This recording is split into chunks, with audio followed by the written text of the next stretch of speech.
엄마, 여기 돌팔이 같아. 나가자. 한국에 온 세모녀는 충격을 받습니다. 지방의 작은 병원을 오게 된 세모녀는 작고 허름한 병원을 믿을 수가 없습니다. 나가자며 서로의 옆구리를 쿡쿡 찌르고 있는 모습을 한참 바라보던 한 중년 남성은 괜찮다고 안심하라는 신호를 보내고 있는데요. 그래도 안심할 수 없는 표정들입니다. 도대체 무슨 상황이 벌어지고 있는 것인지 궁금해집니다. 해외 커뮤니티와 SNS 후기를 바탕으로 재구성한 이야기 살펴보겠습니다. 안녕하세요. 미국 필라델피아에 사는 벨리사입니다. 몇 년 전에 겪은 놀라운 이야기가 있어 들려드리고 싶어 사연을 적어봅니다. 아마 그때 우리는 특별한 날을 기념하기 위해 처음으로 해외여행을 계획했습니다. 말도 마세요. 취향도 나이대도 다른 여자 셋이 여행을 계획하려고 보니 몇 날 며칠이 지나도 목적지도 결정하지 못했었죠. 그러나 극적으로 타결을 본 우리들의 결정은 정말 최고의 선택이 되었습니다. 슬퍼해야 할지 즐거워야 할지 묘한 감정이 드는 날이 있습니다. 엄마에게 가장 기쁜 날이기도 하고 슬픈 날이기도 한 날인데요. 엄마와 아빠의 결혼기념일과 아빠가 돌아가신 날이 같은 날짜입니다. 엄마와 아빠는 정말 애정이 엄청 넘치는 누구나 부러워하던 부부였죠. 그날도 두 분만의 특별한 시간을 보내고 돌아오시는 길에 아빠가 사고를 당하셨어요. 그게 벌써 10년이나 되었습니다. 엄마는 늘 아빠를 그리워했고 여전히 사랑하셨습니다. 엄마의 생일도 비슷한 시기여서 특별하게 축하하고 추모할 겸 세모녀의 해외여행을 계획하게 되었습니다. 60대인 엄마와 30대인 언니, 그리고 20대인 저까지 우리의 취향과 바라는 해외여행은 제각각이었습니다. 쉬고 힐링하며 맛있는 것을 많이 먹을 수 있는 여행을 주장하는 엄마와 얼마 만에 얻은 장기 휴가인데 화끈하게 놀고 싶은 언니, 그리고 여행 외에 다른 목적이 있었던 저였어요. 엄마의 취향도 언니의 취향도 맞출 수 있는 곳이고 모든 계획을 짤 테니 저를 믿고 가자는 저의 어필이 통했죠. 결국 제가 원하던 한국으로 결정이 되었습니다. 저는 이번 기회에 한국에 꼭 가야 한다고 거의 우기다시피 했습니다. 저는 대학원에서 사회복지를 공부를 하고 있습니다. 지난해 연구년을 맞아 미국에 오셨던 한국 교수님을 다시 뵙고 싶었거든요. 사심이 가득한 여행 목적이었지만 이런 기회는 다시 없을 것 같았죠. 정말 인자하고 열정이 넘치셨던 교수님을 뵙고 저는 정말 존경하게 되었습니다. 한국의 힘든 시절부터 세계에 주목받기 시작할 정도로 눈부신 발전을 이룬 나라였기에 그 속에서 발전하기도 하고 퇴보되기도 하는 사회복지의 영역에 누구보다 남다른 철학을 가지고 계셨어요. 저희는 토론하기를 좋아했고 한국의 이야기를 듣는 것을 좋아했습니다. 다시 한국으로 돌아가셨을 때는 정말 쫓아가고 싶을 정도였습니다. 그 후 꾸준히 연락을 드리고 공부하면서 어려운 부분에 조언을 얻기도 했었습니다.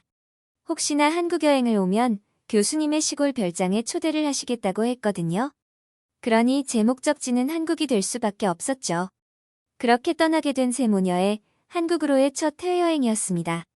아빠가 돌아가시고 마음에 힘든 시기도 보냈지만 각자의 일을 하며 바쁘게만 지내왔었기에 너무도 설레는 여행이었습니다.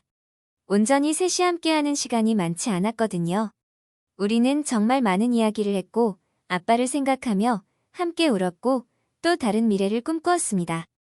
그동안 서로의 생활에 얼마나 바빴는지 우리는 서로에 대해서 모르는 게 너무 많았습니다. 새삼 가족들에 대해서 새롭게 알아가는 여행이 되었죠. 요즘 한국에 오면 꼭 뷰티샵을 들려 사가야 한다는 마사지팩을 잔뜩 구입해 우리는 하루의 피로를 풀며 마사지팩을 하고 이야기 꽃을 피웠습니다. 다음 날은 제가 기다리고 기다리던 교수님을 보러 가는 날이었습니다. 저뿐 아니라 엄마와 언니도 초대해 주셔서 교수님의 시골집에 가 하루 신세를 지기로 했습니다. 서울에서 조금 떨어진 곳이지만 산도 있고 자연도 있는 곳이라고 하셨죠. 다음 날 저희가 있는 곳까지 직접 데리러 와주셨어요. 그곳은 교수님이 책도 쓰시고 연구도 할 때는 오래 머무르기도 하지만 거의 주말에만 와 밭도 가꾸고 쉬고 가신다고 하셨습니다. 우리 가족이 혹시 불편을 끼치는 것이 아닌가 죄송스러웠지만 교수님과 사모님은 지인들을 이곳으로 초대해 이야기를 나누고 맛있는 음식을 해먹는 것을 너무 좋아한다고 하셨습니다. 제 사심 가득한 일정이었지만 정말 즐거운 시간을 보내게 되었고 우리는 충격적인 사실을 확인할 수 있었죠. 교수님의 별장은 정말 환상적이었습니다. 크고 화려해서가 아니라 한국의 전통미를 물씬 느낄 수 있는 곳이었습니다. 멋들어진 한옥의 맛을 느낄 수 있었고 산이 가까이에 있어 공기도 좋고 아늑했어요. 엄마는 금세 이곳과 사랑에 빠지셨다며 정말 만족해하셨습니다. 그런데 더 대박은 뭔지 아세요? 몰랐는데 사모님도 교수셨고 한식요리 전문가라고 하셨습니다. 그래서 우리는 정말 장난 아닌 식사를 대접받았습니다. 정갈하고 예쁘게 담긴 음식들은 먹기 아까울 정도였어요. 한국에서 최고급 한식당을 가도 이렇게 맛있는 음식을 먹을 수는 없었겠죠. 식사를 하고 한국의 전통차와 디저트를 먹으며 우리는 담소를 나눴습니다. 사모님은 자신은 요리를 하는 사람이라 눈썰미가 굉장히 좋다고 하셨어요. 그래서 조심스럽지만 한 가지만 말을 해도 되는지 우리 가족의 양해를 구하셨습니다. 우리 세모녀에게 자주 보이는 작은 행동이 있었다고 해요. 자주 다리를 두드렸고 한 번씩 주무르는 모습을 보셨다는 것이죠. 처음에는 장기 여행 중이시니 많이 피곤하신가 보다 생각했다고 하셨어요. 그리고 언니 다리에 가는 실핏줄이 있는데 혹시 병원을 가봤냐고 물어보셨습니다.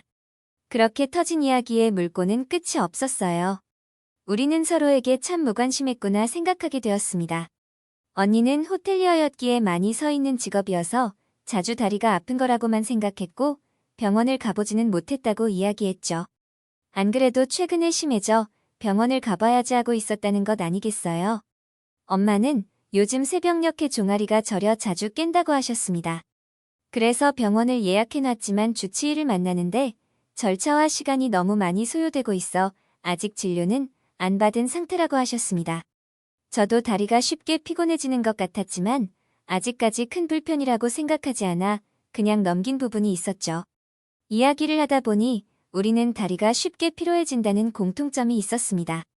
이렇게 같이 이야기를 나눌 기회가 없어 잘 몰랐던 것이지 나름 오래전부터 다리에 불편감을 호소하고 있었더라고요. 사모님은 이야기를 이어나가셨습니다. 자기도 요리를 하고 강의를 하는 사람이다 보니 서 있는 일이 많아 늘 다리가 아프고 힘들었다고 해요. 그럴 때마다 자기도 무심코 했던 행동들인데 세모녀가 하고 있으니 조금은 염려가 되어 이야기를 꺼내셨다고 하셨죠. 다리가 심하게 저리거나 아픈 느낌을 받은 어느 날 근처 병원에 찾았다가 하지정맥류라는 진단을 받았다고 했습니다. 한번 발병하고 나면 잘 회복되지 않는 만성형이라 빨리 진단을 받는 게 중요하다며 당장 병원을 가보는 게 어떻겠냐고 제안하셨습니다. 자신도 진료를 받고 치료를 받은 병원이 가까운 데 있다고 하셨어요. 엄마는 놀라셨죠. 자신은 진료를 받기 위해 몇 주째 기다리고 있는데 어떻게 당장 진료를 받을 수 있는지 궁금해하셨습니다. 보험도 안 되는 외국인이라 진료비와 치료비 등이 많이 들 텐데 걱정이 좀 된다고 하셨습니다. 그러자 교수님은 사모님이 아플 때 옆에서 지켜봐왔지만 그런 걱정은 안 하셔도 된다고 안심시켜 주셨죠. 그리고 한국은 의료 시스템이 워낙 잘 되어 있어 당일 환자가 많을 수는 있지만 조금 기다리다 보면 바로 진료를 받을 수 있고 보험에 적용이 안 되더라도 크게 차이가 나지 않는다고 하셨습니다. 아마 내일 진료비를 내실 때 깜짝 놀라실 거라고 웃으셨습니다. 자신이 연구년을 맞아 미국에 갈 때마다 아내와 꼭 하는 기도가 있다고 했는데요. 제발 우리 미국에서만큼은 아프지 말자라고 했습니다. 미국은 워낙 의료비가 안 좋다는 것을 알고 있으셨죠. 웃긴데 웃지 못하는 현실이었습니다. 한국의 의료 수준이 높아 지금은 전 세계 어디에 내놓아도 탑을 먹을 정도기도 하고 그를 뒷받침하는 시스템도 갖춰져 있어 최근 수많은 환자들이 치료 목적으로 한국을 방문하고 있을 정도라고 했습니다. 특히 사모님도 했던 하지정맥류 수술은 세계를 주름잡고 있다고 하셨어요.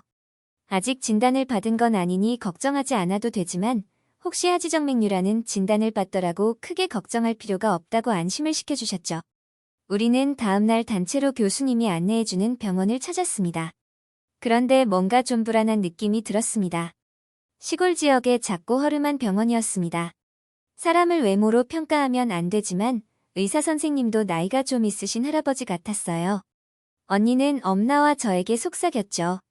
엄마, 여기 돌팔이 같아. 나가자. 아무튼 언니는 눈치가 없었습니다. 하지만 저도 같은 심정이었습니다. 그러나 우리 가족의 불안감을 눈치채셨는지 교수님은 괜찮다며 안심을 시켜주셨어요. 다리가 잘 붓고 밤마다 쥐가 잘 나기도 했던 그동안의 우리 증상을 몇 가지 이야기하니 의사 선생님은 사모님의 말처럼 하지정맥류가 의심된다고 하셨습니다. 초음파 검사를 하자고 하셨습니다. 네, 이렇게 바로요. 이게 가능하다고요? 우리 세모녀는 눈을 동그랗게 떴습니다. 검사를 진행한 후 우리 가족 모두 하지정맥류라는 진단을 받았습니다. 워낙 유전적 성향이 강한 질병이라 엄마가 하지정맥류이면 우리 딸들도 50%가 걸릴 정도라고 하셨어요. 저는 정말 다행히 완전 초기 단계니 관리만 잘해주면 된다고 하셨습니다. 언니는 워낙 오래 서 있는 직업이니 관리를 철저하게 해주는 것이 좋고 이미 실핏줄이 보이고 있어 심해진다면 울퉁불퉁해질 수 있다고 그때는 수술을 해야 한다고 했습니다. 언니는 약물 치료가 도움이 될 것 같다고 하셨어요. 엄마는 나이가 있으니 가능하다면 수술을 하는 게 좋겠다고 하셨죠. 우리는 또, 네? 이렇게 바로요. 우리는 여행 중이었는데요. 라며 눈이 동그래졌습니다. 수술은 당일 퇴원이 가능하고 하루 정도만 쉬면 일상생활도 무리 없다는 것이었습니다. 우리는 남은 일정을 호텔에서만 지내더라도 수술을 선택해야 했죠. 미국에서는 아직 진료도 받지 않은 상태인데 얼마나 더 기다려야 할지 예측할 수가 없었으니까요. 수술까지 마친 엄마와 우리는 하루 병원에서 지내고 다음날 퇴원을 하기로 했었습니다. 퇴원을 하면서 우리는 또 눈이 동그래질 수밖에 없었습니다. 우리 셋의 진료 비용과 검사 비용이 한국 돈으로 40만 원이 채 되지 않았습니다. 엄마의 수술 비용은 100만 원가량 나왔죠. 3명이 진료를 받고 검사를 하고 수술을 하는데 1100달러가 되지 않는 비용을 지불했습니다. 상상하기조차 힘든 일이었습니다. 아마 미국이었으면 수술을 하는데도 오랜 시간이 걸리고 10,000달러 이상은 깨졌을 텐데요. 목적지를 한국으로 택한 것에 엄청 칭찬을 듣게 되었습니다. 치료 후 가벼운 걷기는 오히려 회복하는 데 도움이 된다고 하여 우리는 남은 일정은 호텔에서 쉬고 가볍게 산책을 하며 한국의 맛있는 음식을 먹는 것으로 마무리를 했습니다. 한국아와 이런 일을 겪지 않았다면 우리는 평생 원인 모를 다리 통증에 시달리다 핏줄이 터져야 병원에 갔을 수도 있을 것 같아요. 우리는 그 후 관리 차원에서 건강한 생활을 하고 있습니다. 꾸준히 가벼운 운동을 해주고 짠 음식도 피하고 있습니다. 엄마는 이제 자다가 다리가 아파 깨는 일도 없다고 하셨어요. 아니 다리 아픈 게 심해지면 그때 또 한국 여행을 와야겠다며 농담을 했더니 엄마는 건강해야지 아프면 되겠냐며 제 등짝을 한 대 때리셨고 그 순간 저는 언니의 알 수 없는 미소를 보고야 말았습니다. 벨리사의 이야기 어떠셨나요? 우연한 한국 여행이 가족들의 원인 모를 통증을 해결해 주었다니 정말 다행입니다. 한국의 의료 관광이라고 할 정도로 외국에서 치료를 목적으로 많이 방문을 하고 있다고 하죠. 경제 활성화에 도움이 된다고 하지만 우려의 목소리도 있습니다. 적절하게 활용될 수 있기를 바라겠습니다. 한국인과 특별한 인연이 있는 외국인들의 따뜻하고 감동적인 사연을 소개해드리고 있습니다. 재미있는 사연 제보해주시면 감사하겠습니다. 별별 이슈였습니다. 영상을 끝까지 시청해주셔서 감사합니다. 구독과 좋아요는 영상 제작에 큰 힘이 됩니다.